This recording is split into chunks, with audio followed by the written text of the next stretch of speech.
You asked for it, you get it. Ryu and I will rip your photos into smithereens. Hold on to your headphones. Here comes the pain. Um, Mikhail, I posted yesterday because I was on Flickr just now to get all the photos for Training Ground. And yes, I'm sorry we were just really busy with life and work, and certain things are just kind of going on in California and also here in Berlin. And yeah, it just wasn't very easy for us to just kind of get together and record the podcast or the Training Ground. So we really, really apologize. We will get back to regularly scheduled programming going forward. So yeah, it was nice summer, and then we're back to Training Ground once again. So we start out with Toyin, and this is a picture of a football. And I can Ugh, just say this that makes me so mad. no, it's not. No. So the easiest way that I can put it about this picture is that I think that Toyin has seen pictures like this that other people have made, but it got lost in translation to when he actually made it. You can do a picture like this, right, where there are balls stacked up or some kind of equipment is the main subject of the picture, but everything else needs to be so good to make that an interesting picture, right? Because it's just a stack of balls. Is everything else in here so good? No, it sucks. There's bad lighting, and there's just like one guy standing awkwardly against stands that have a smattering of people in there. No, you need interesting directional light and shadows and colors and people doing interesting things and a cool background. Back to the drawing board on this one. I can understand, like, yeah, it's these photos we've actually seen it all, but it's really interesting because there's nothing really going on. And like like you have to be like, if you're just shooting an object, and you have to really make a decision, like you have to make the object really stand out, or you have to like make the surrounding near the object interesting, and neither is happening. And Toyin can do better than this, so you need to really be thinking about it.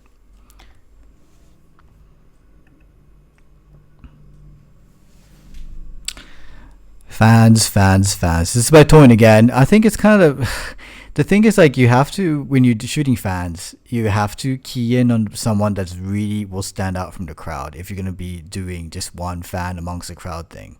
If you're just like shooting this guy like rattling his rattling thing, like it's just not enough. Like you need to have it so that there's maybe some movement, or the guy itself is really interesting, who is going crazy in the stands. And it looks like a normal guy. It looks like he's just kind of just nothing really distinguishable from the rest of the people. And to me, this is a no-no. You can't do that. This looks like a crowd picture that he took when they were chasing a ball that went out of bounds. You just have a minute until you know that the play is going to happen again, and maybe you turned your head because the ball went towards these guys or something. You wanted to see how long it was going to take, and then, oh yeah, there are fans there, and then you shoot them and you go back to shooting the game. You can do that and get lucky or something, but you can't expect to do that. To get a picture like this, like there is the beginnings of the picture here. You have that red board in the background, and you have an angle on these people, and they're standing, they're at different heights, or this guy's at a different height and the other guy with the hand up is at a different height. So there is something to work with here, but to actually make this into a picture, you have to spend time arranging things in the frame and making sure that the background is where you want it to be and that the focus is on the right person. And even beyond that, even when you do all of those things right, let's say you set this up perfectly, you still have the people in the bottom, and I'm not seeing very many faces, and that's kind of bad luck, but it's still your problem. You can see these two ladies that are right below him, and then the guy who is holding that noisemaker up pretty high. All of their faces are obscured by hands and arms and noisemakers and things like that. You would need like that moment when everything came together and everybody's arms went out at the same exact time and they were all extended and you could see all their faces, or you could see none of their faces because all of them were covered up by hands and arms. But this is haphazard and it just reeks of a reaction picture. If you're going to do a picture like this, if you're going to shoot the crowd, block off 10 or 15 minutes or something, or half, or, and go to different parts of the crowd. But you can't just expect to turn around and nail it and get something that's worth looking at. Yeah, it does really actually make sense of what Matt said. Like, you need to, like, yeah, give yourself a bit more time and look at the crowd and see what kind of like things are going on and how you can actually shoot it. All these things. If you're just like reacting to a crowd reaction like this, it usually turns out to be really, really shit. Not really worth it for you. Well, for in your portfolio. Moving on, we've got a kid who looks like he was born in some sort of a trailer or probably in the 80s, boxing. It's just not interesting. It's just a kid who is punching, period. The end. So, yeah, I look at this as he just didn't see anything that was happening and maybe still hasn't seen the background of this picture. Oh, God. that are those legs. Yeah, the beginning, like I don't want to slam Reed here because he's out of his comfort zone, clearly shooting wide and close. I don't really think we've seen that from him. I can't imagine we've seen that from him before, other than like bikes going around a corner or something. But so there's a start to something here, but you can't do half a picture. Like, this is half a picture. If you had a background that was working or something, then we could start talking about this. But you have, part of one guy's legs and part of two other people's knees and, this other guy on the left edge. That's all just sloppy looking. Like, I can't not see that stuff. So when you're in close like this with a wide angle lens, you need to be moving around constantly. Like, you should never be sitting there waiting for something to happen. You should be up and down, side to side, rotating around. Look for the best background, look for the best angle, look for how you're going to put the faces in the middle of the frame enough so that you're not going to distort them. All of those things have to be like a running calculation in your head. And what I see here is that you listened to us right up until the point where we said, you listened all the way through, shoot wide and get really close or whatever. That's all good. But then you were only working on that skill of it. And I just, I would be really curious to know if Reed even knew what was in the background, even until we said anything about it just now. No, probably he was a bit too concerned about getting the shot. He didn't really think what was in the background. It happens a lot. It happens to me as well. Oh yeah, yeah. I think like in these moments when the kid is actually doing something like this, I'm assuming he's going to be doing it for a while. So what I would really suggest that everyone would do, that if you find moments that you can just kind of sit down and like take different angles and whatnot, check what you've shot and just look at it very carefully and see, oh God, there are legs behind it. I need to find a different angle. Like, you have to have that kind of a thought process, I would do it before. I would, you can definitely do it after you start shooting, but I don't know. I consider the background not before the subject, but 1A. When I walk into a room, I do it subconsciously. Like, I know where the clean background is going to be when I'm in a restaurant. So maybe that's something, I don't know, maybe I just stumbled on a teaching point or something like that. But be aware of where the good backgrounds are. Be aware, like, if there was a window, there seems to be a lot of light coming from behind the teacher, and I don't know, I wouldn't mind shooting directly into that. This picture doesn't have to be about the kid. It could be that kid's mullet in the out of focus foreground, and then the teacher in the background, and then a really white sky just coming through the windows. Just you let it blow out or something. Yeah, there's a lot going on. But again, like, think about it especially when you're just going to shoot somewhere. You should always know where the good backgrounds are and where the light's coming from, and kind of incorporate that. And then, yeah, as Ree was saying, you can look at these pictures while you're taking them, and you should be able to pick out the things in the background. Like it would not have been hard, even if you would have been shooting from right here. If you took, I don't know, a step and a half to the right or something, the the guy on the left would have been behind the kid, and the guy on the right would have been behind the teacher, and we wouldn't be talking quite so much about the bad background. So I don't know. Think about it as you're shooting, and then I definitely look at what you're getting, because everybody can be fooled. Like Ryu said, he does it, I do it. We both get caught with bad backgrounds, but I guess the difference is I'm not leaving until I get one that doesn't have a bad background, and you did. So Bad background. Yeah, it's good. I don't think it should be here. I like the fact that he actually took that risk, and I mean, I wish he was doing,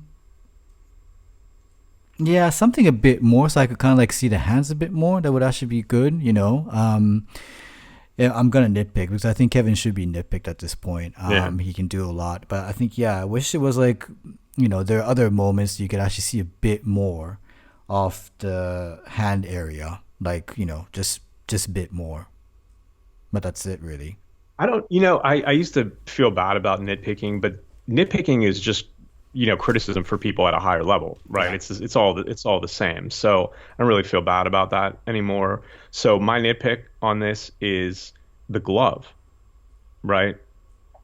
I like I mean, I think it's so cool that the S on his hat is kind of floating in Yeah, space. I don't mind at all that I that's can't really see his good. hat. Yeah, and then you have just enough of his face to let you know, you could probably, if you watch baseball or whatever, you could probably figure out who it is based on this. And then how the light is on the jersey is really good, and I like how it falls away. It's, that line is really consistent where the shadow takes over. I just wish there was a little bit more definition on the glove. So if we're at this level, right, and we're trying to make the best picture that we possibly can, I would say I would take this as that's an idea of it, but I'm just going to sit on this for the rest of the season, or I guess the season's over. So next season, and try to get it where his body is just a little bit turned so that there was more light on the glove, so that it didn't, that just looks not aesthetically pleasing to me. Like there's that one little hot spot on there. I don't know exactly what that is. And then the glove kind of just looks like mush after that. I would pay, if this was my picture, I'd pay anything to have another chance at this to get a little bit more definition in the glove, because that takes it from, oh, that's really cool, to, man, that's a fucking amazing picture.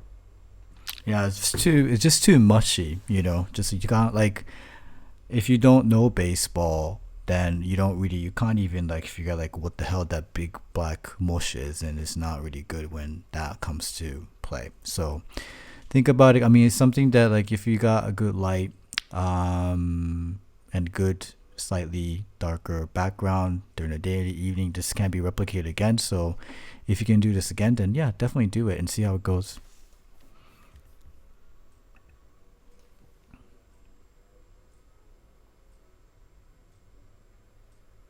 Mm, by Jaden. I mean, except for the guy. Yeah, I'm like, Yeah, it's yeah, fine. It's yeah, it's it's all fine. right. It's yeah, So what I'll say about this is that you've done everything right up until this point, right? So very low, shallow depth of field. The background is, not offensive.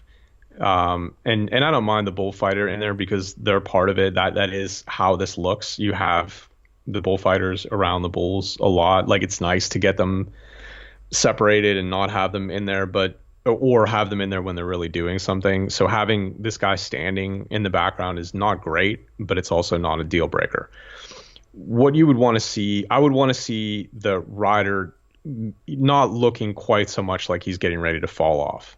Um, so the way I look at it, and this, that rule can be broken if there's something especially aesthetically pleasing about it. If you get the perfect light and the perfect background and all of that, then the rider and the bull positioning doesn't matter quite so much. But since we're talking about an average background and average action, it's not quite good enough. how he's coming off, like the way his hand is or whatever, that's a giveaway. So this picture isn't really going to be valuable to anybody. The rider's not going to want it. It's not going to get published anywhere because it makes the rider not look great. And the person who owns the bull wants to see like a really bad wreck, or wants to see the bull doing something super athletic. Like you want to be able to see its feet all the way over its head. So that doesn't make this a bad picture. Those are just kind of things to keep in mind when you're shooting things like this, because you have to, like, are people going to respond to this picture? Yes, you stop the action. Yes, this is an impressive athletic feat that's going on here, but you didn't make him look like he's really good at this. And so people who know about rodeo are going to say, oh yeah, he was definitely on the ground a half a second later. So, you know, the buck off could have been better than this, or when he was in the middle could have been better than this. So you're looking for that perfect moment. But like I said, you've done everything right up until now. So now it's just, can you get a little bit closer? Can you get a little bit better of a background? And if you can't do either of those, can you make this picture with a bull that's doing something really athletic and a rider that's really looking like he's in complete control, or the opposite where the bull's in control and the guy's getting planted into the ground? So that's what you're looking for.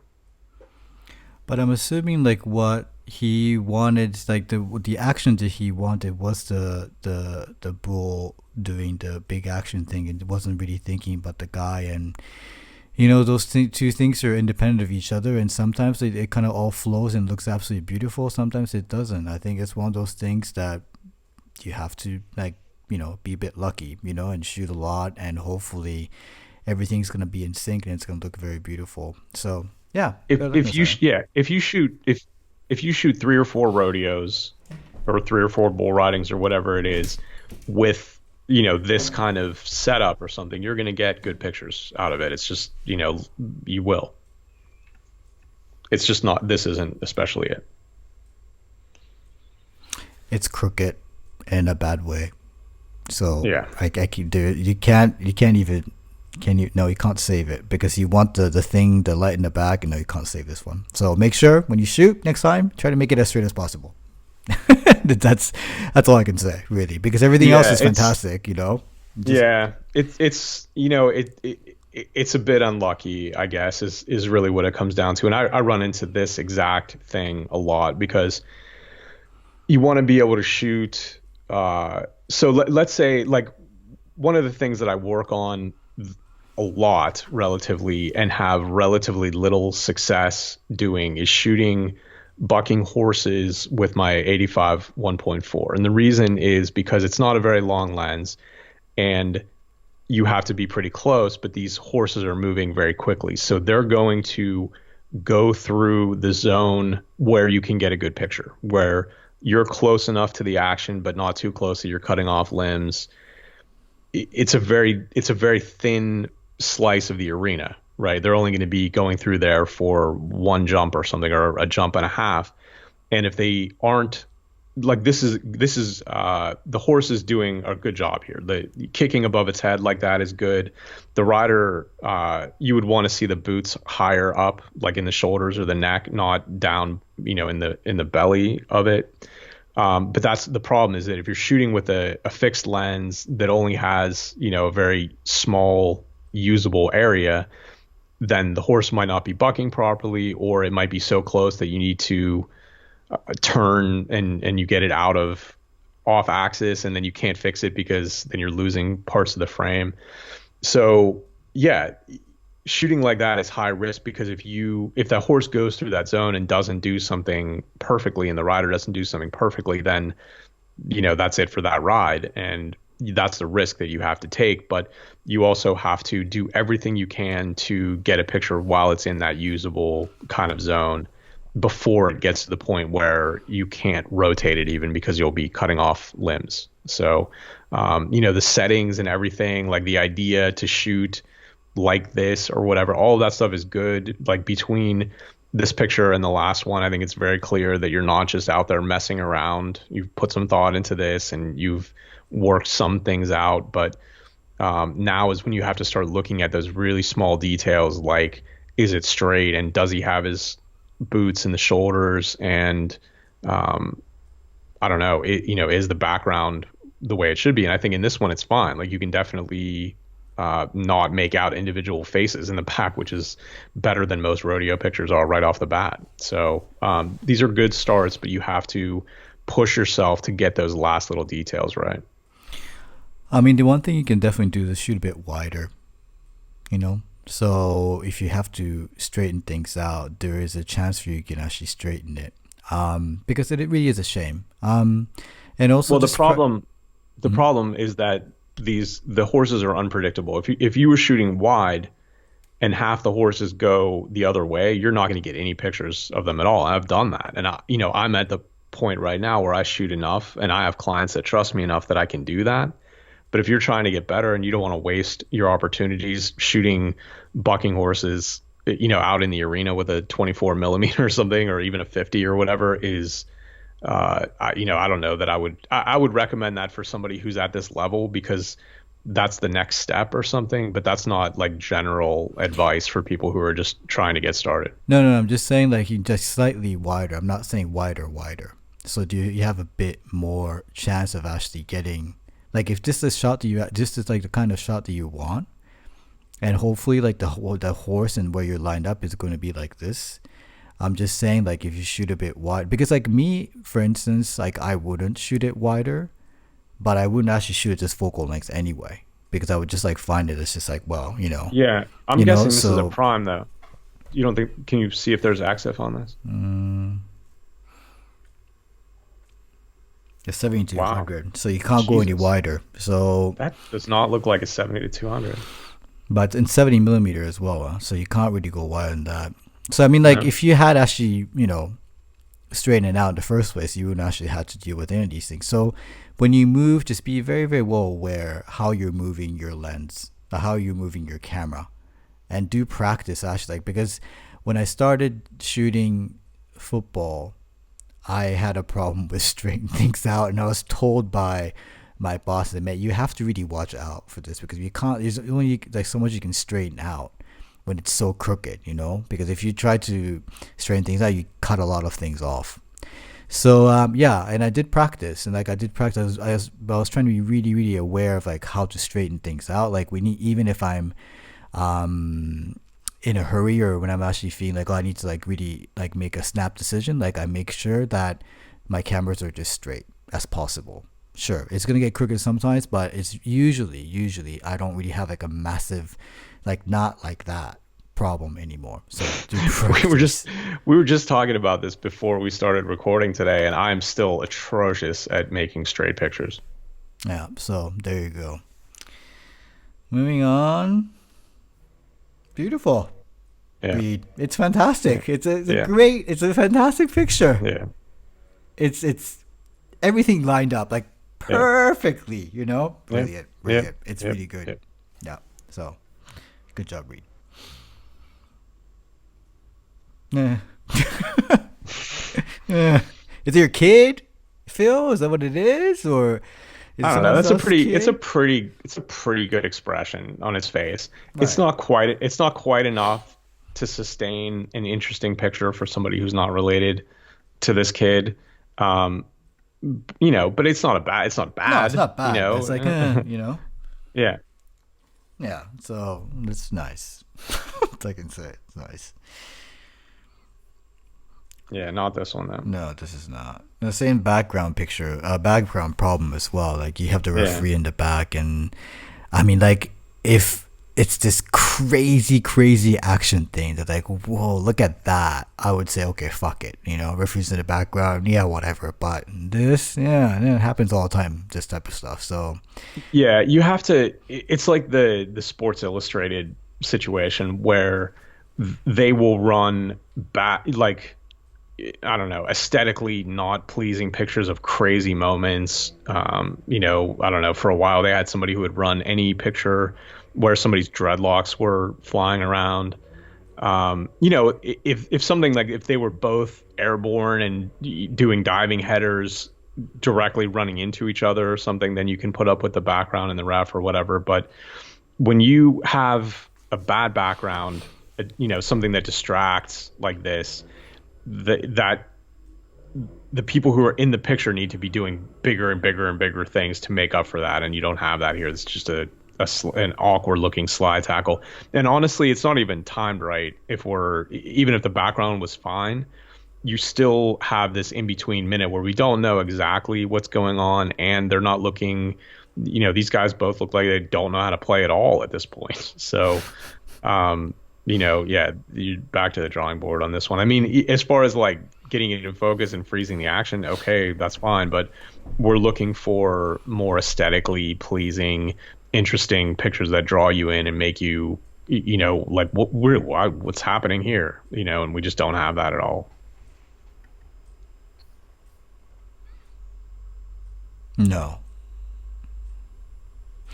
I mean, it's the cardinal rule of like where is the limit of like cutting people's legs and arm thing, and I don't know, like it's really close to, if you write something, like for instance, if I write something, like say, like let's say like I'm actually writing with Japanese or in English, if I write something to the client, I do proofread, right, just like to make sure I'm not saying anything stupid or like, and just the grammar is as okay as it can possibly be. So I kind of read it out loud, right? So kind of like, so it does actually make more sense when you read them out loud. You can actually see more mistakes.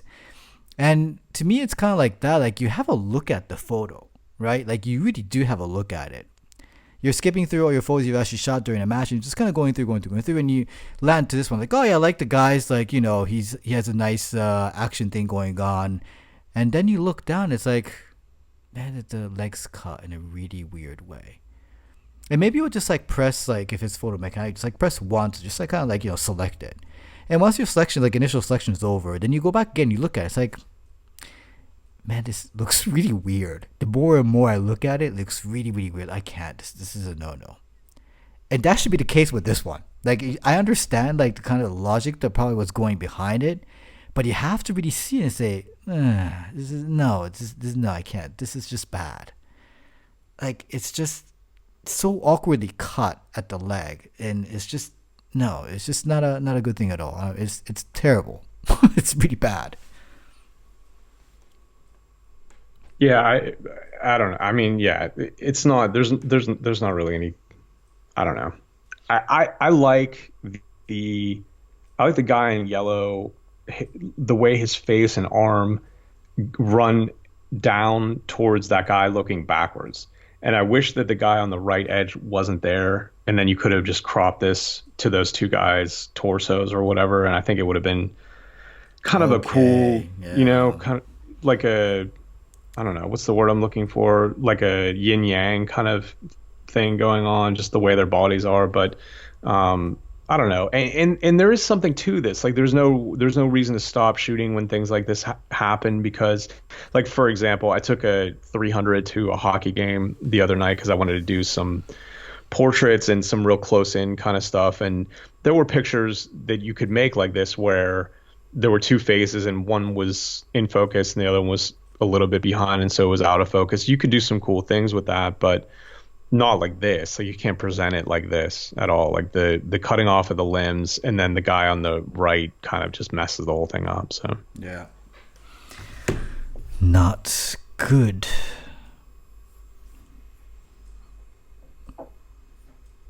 It's kind of, yeah, it's a football picture. There's nothing more to it. It's fine. It's okay. Yeah. yeah, I would have underexposed this. You have that directional lighting and you have that dark background. This picture could have looked a lot better. I mean, it wouldn't have been, the action wouldn't have been any more interesting. And let's be real, like, yeah, I mean, whatever. Is that Julie Ertz? She's falling over, fine, but that's not a super athletic play or something. And the one who's dribbling through them, I don't know. So there's a low baseline, really. It's not bad. It's just not interesting.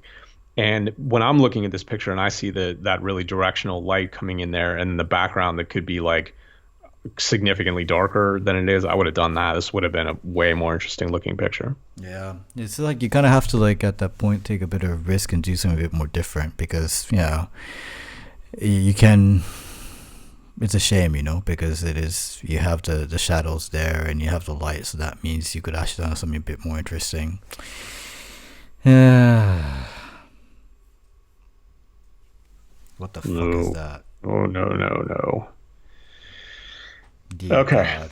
Yeah, so we're looking at this picture and I'm trying, like, I guess the idea was to crop it Why so is that it the Instagrammy? yeah, so but it's I so you have the quarterback and that guy that's rushing him, and then you have the ball, and then you have the guy who you were throwing it to. You can't crop out the guy who he was throwing it to, but leave part of it in. Like anybody, like not even somebody who is a photo editor or something, is going to look at this and they're going to wonder why is it cropped like this. So I don't know if that left edge was like the actual edge of the sensor and you crop the right side off or something. Maybe that's probably what it is, because the quarterback was in the middle or something. Does that make sense? He was focusing on the middle. The quarterback and the guy rushing were in the middle, and then he cropped off the right side because there wasn't anything in there. That's what I'm guessing happened here, and you just can't do that. And so shooting football is it's a good test for how well your autofocus and how well you can use your autofocus to do the things that you need to do. When I'm shooting, let's say I'm shooting from the side, I'm not going to put the focus point in the middle, because the quarterback, I know that he is going to drop back, and I know that there's nothing going to be going on behind him, right? So I can put the cursor almost all the way over to the edge, whichever edge the quarterback is dropping back towards, and then have all of that extra room on the other side. Now, you can't do that necessarily from right behind, because they could very easily run to the other side of where the cursor is, but you can set up your computer to do, or your camera to do it differently. You can use the predictive auto, whatever, one of those modes where it's going to focus on the center mass of whatever you're aiming at. So it might be the closest thing, and then you could get away with it. But you have to, when you're shooting something like this, you cannot just put it on the middle and hope that everything works out, because if something goes to one side or the other side, you're going to be giving up half the frame like you are here.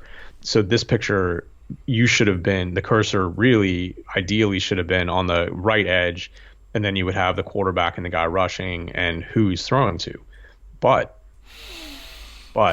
it still doesn't make it an interesting picture, because you're too far away for what you're doing, and the moment isn't great. Like, if you had, I wouldn't want to have number 51 rushing at me. He looks like a big guy, right? He looks like if he tackled me, it wouldn't feel good. And so I want to be telling that story. I don't want to be 40 yards away from him and just hoping that people realize that he's significantly bigger than the people that he's trying to tackle. So you need to be closer than this. You need to show how much bigger he is. You need to show him doing something athletic. Like, he is like definitely leaping up in the air here, but you can't even really see it, because part of him is in his feet mostly are behind the quarterback. So you're not, I don't know. You need to accentuate the difference between him and the other players at the very least, and then you really need to be hunting for better action than a quarterback who is throwing the ball to a receiver whose lower leg we can see. That's not good. I mean, it's like, if you want to stick to this focal length, there's not much you can do. Like, if the play is happening at that distance, and if you actually have that focal length of a lens, there's not much you can do other than this. I mean, you can frame it a bit differently, sure, but this is basically what you're gonna get, and you have to like cut out some weird shit, and it just looks all really awkward. And the thing is, like, nothing particularly really interesting is happening, so that makes it even worse. So either A, change the position, B, if you can afford it, get a longer lens, and C, like, you have to like really find interesting moments, because this is really just like not interesting. I mean, like, if there has to be something really, really, really interesting for this to be okay with this focal length, with this composition and everything else. It just doesn't really work out.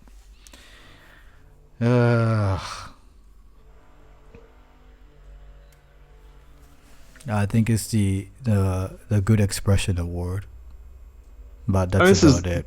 You yeah, know. this is better. It's better. It's better than the last one, Oh, right? for Like you sure, you for actually sure. you have like legitimate action going on here. I like the shooting water polo is hard. It's It is because hard. the water droplets actually like screw up Yeah. with your focus. Oh You know, yeah, the autofocus. Yeah, it's it goes shooting crazy. water polo is one of the hardest things, and obviously because like I'm always trying to figure out a way to get lower than the water level, and you Yeah, can't do that. So, it's hard to shoot, and so this is like a good effort for a water polo picture. I like the two guys chasing after the ball, and I like the water being up in the air like that, and the ball being just out of reach. But that number three in the foreground that kills this picture dead. yeah. Like that's it. Like there is no conversation beyond that guy. Like I don't think you could even crop him out and just have the one guy really. So you just take it as a lesson. Like you were on it, right? You had the right settings and you master your autofocus enough or got lucky enough um, to get it all in focus, and it looks cool. Like this would have been fine without that kid in the front, but you just have to figure out how to minimize that. And I don't know how much you can move around to get different angles or something, but there's always going to be people in between because it's a small pool and there's a lot of kids in it. So yeah, you just have to recognize that when it's not that you can't have anybody in the foreground. It's that they can't be like this. It can't be just somebody who's whatever treading water and blocking part of the subject. So you just can't have that.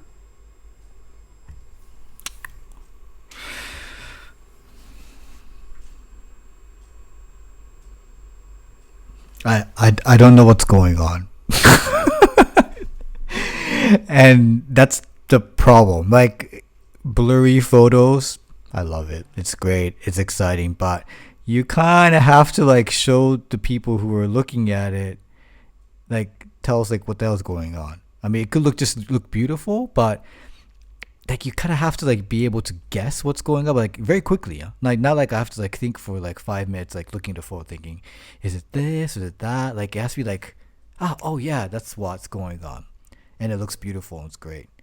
But this, like Yeah. I don't get it. You need I yeah, just don't get you it. need like so I'm guessing it's basketball. Is that what I don't or know. it could That's be what I handball thought. maybe? That's what I thought, but That's a basketball ref in the background, isn't it? I don't know.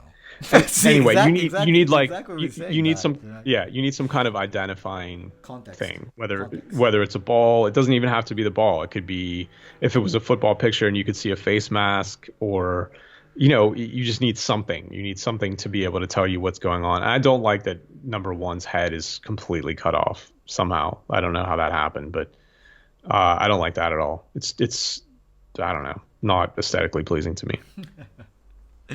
But you should definitely take risks like this. I do it all the time Yeah. shooting basketball. I wonder what it was. It must be basketball then. This is much better. I Yeah. think this looks really cool. Like, it looks Yeah. I would have, wow. Yeah. if he's going to the trouble of converting it to black and white, I would have done a better black and white conversion than this. Mm. This not enough range here. Like the whites aren't white enough for how dark the darks are, and how it just seems like, I guess if you were looking at a histogram of this, it would just be underexposed. So I would have just done whatever I needed to do to separate out some of those tones a little bit better. But I think that I don't know. I'm even fine with the movie crop on this because Yeah. it works for how the action is. It does. It does. And I wish like, yeah, like I wish that the, yeah, like the have him having to like miss his right arm, kind of does bother me. But this is so much better than the other one. It makes a lot more sense. Yeah, And the arm is like the head on the last one. yeah. But yeah, that's the end of Training Ground. Thank you very much for participating, and thank you everyone for basically being a bit patient with us. Like no one actually said anything like, "Oh, where's the next podcast? Or where's the next training ground?" Like none of those things. And like Mihal was very very nice about, like, "You guys okay?" It's like, "Yeah, we're okay." We're not like hanging out by a thread or anything, but yeah, we're kind of moseying around, and like things are slightly a bit more settled, and we're less busy, and we're gonna start recording podcasts and everything else. I think there are quite a lot of topics that we can actually discuss. Like, yeah. And we're heading towards the winter season, so hopefully we're gonna be seeing a lot more snow pictures and snow. And if you live in the southern hemisphere, it will be summertime. So the next one will be in December. Hope you guys have a wonderful day. Please take better pictures. And yeah, see you around. See you around. And that.